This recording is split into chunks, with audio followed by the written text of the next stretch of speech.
जो आध्यात्मिक मनुष्य होता है उसके जीवन में ऐसा अवश्य होता है। उसको ऐसे कुछ भी नहीं मिल जाता है जब तक कि परमात्मा ना समझने की चेष्टा करे,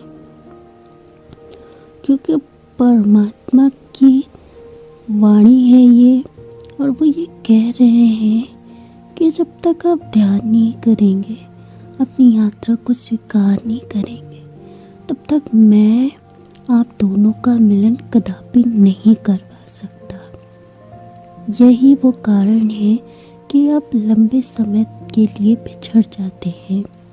एक साधारण मनुष्य ध्यान नहीं करता है, उसकी समस्त प्रकार की यात्रा हो जाती है, जो भी उसे करना होता है वो कर लेता है, किंतु आपको ध्यान करना होता है, स्वयं परमात्मा को समर्पित करना होता है, अपनी यात्रा को समर्पित करना होता है, और उसके पश्चात ही आपका पुनः मिलन होता है। और जिसके भाग्य में विवाह होता है उसका विवाह अवश्य होता है अपने साथी से, अन्यथा आप जो है कुछ न कुछ अवश्य सीखते हैं।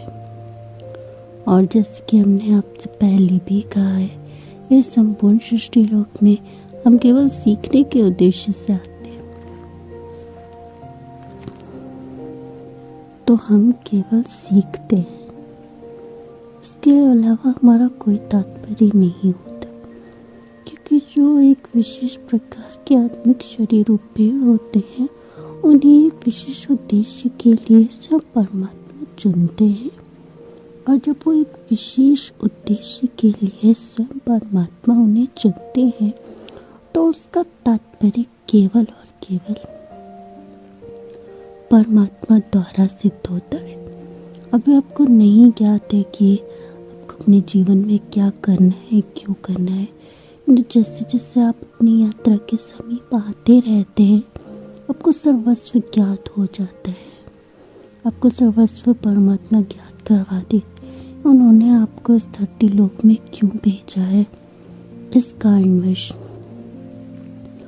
और ऐसे में आप केवल और केवल ध्यान करते हैं, परमात्मा को स्वीकार करते हैं, अपनी यात्रा को समझने की चेष्टा करते हैं, किंतु उस मनुष्य को आप स्मरण नहीं करते हैं।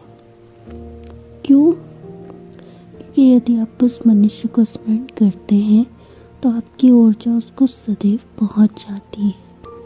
इस कारणवश आपको लंबे समय तक के लिए बिछड़ना होता है, और वो बहुत ही ज़्यादा महत्वपूर्ण होता है कि जब तक आप लंबे समय के लिए बिछड़ेंगे नहीं, तब तक आप परमात्मा को कैसे स्वीकार करेंगे। और उनका ये तात्पर्य होता है कि मैं अपनी पुत्री को तुम्हें तब तक नहीं, और जब ऐसा होता है तभी परमात्मा आपको उसका मूल बताते हैं, और मूल बताने के पश्चात आपका उनसे पुनः मिलन अवश्य होता है।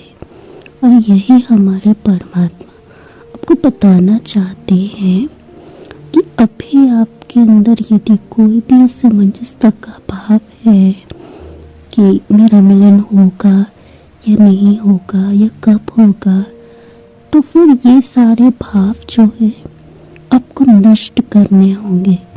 नष्ट करने के पश्चात परमात्मा आपके समीप उसे तब प्रस्तुत करेंगे जब वो पूर्ण रूप में एक ऐसे भाव में परिवर्तित हो जाएंगी, और उसके पश्चात परमात्मा उसे आपके समीप प्रस्तुत करेंगे और आपका पुनः मिलन अवश्य होगा।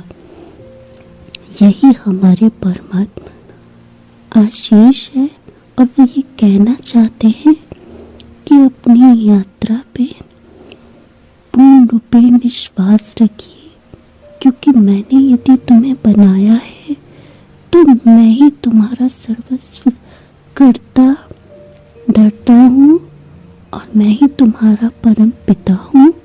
मुझ पर विश्वास रखो और सदैव मेरे आशीषों का पालन करो और ये यात्रा तुम्हारी अवश्य एक ना एक दिवस जो है, जिस चरण पे मैं लेकर जाना चाहता हूँ उस चरण पे लेके जाऊंगा और तुम्हारा अपनी पुत्री का मिलन अपने उस पुत्र से करवाऊंगा जिसको मैंने चुना है अपनी पुत्री के लिए।